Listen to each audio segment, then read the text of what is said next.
कसैले पनि तपाईलाई कुनै तरिकाको घुस माग्छ भने प्रहरीका भन्नुहोला, हामी त्यही अनुसारमा प्लानिङ बनाउँछौँ, त्यही अनुसारमा कार्यविधि बनाउँछौँ र यो कम्युनिकेसनको च्यानल फास्ट हुने प्रविधि हामी तयार गर्छौँ र तपाईहरूको गुनासो सिधै हाम्रो मन्त्रालयमा आइपुग्ने हामी त्यस्तो खालको प्रविधिको हामीले विकास गर्छौँ। जेनजीको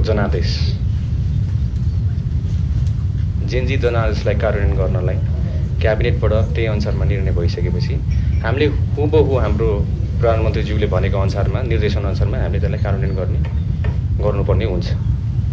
त्यसमा कसैलाई छुट छैन, कसैलाई छुट हुनु पनि हुँदैन। प्रतिवेदनको आधारमा हामीहरू अगाडि बढ्नुपर्ने हुन्छ।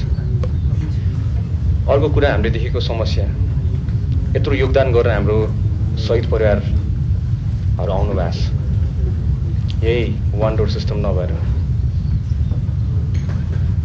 एउटा मन्त्रालय धाउनुहुन्छ, अर्को मन्त्रालय धाउनुहुन्छ, आफ्नो बच्चा गुमाएको छ, कतिवटा मन्त्रालय धाउनु। यो हरेक आम नागरिकको कहानी हो, हरेक आम नागरिकको कहानी। एउटा मन्त्रालय अर्को मन्त्रालय अर्को मन्त्रालय, यसलाई सहजीकरण गर्नुपर्ने छ। त्यही भएको हिसाबले शिक्षा, स्वास्थ्य, हाम्रो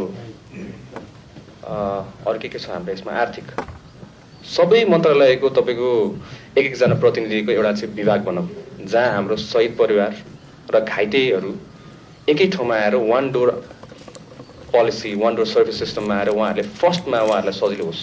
उहाँहरूको योगदानले आज यो परिवर्तन देख्न पाएको हामीले, यसलाई हामीले बिर्सिनु हुँदैन।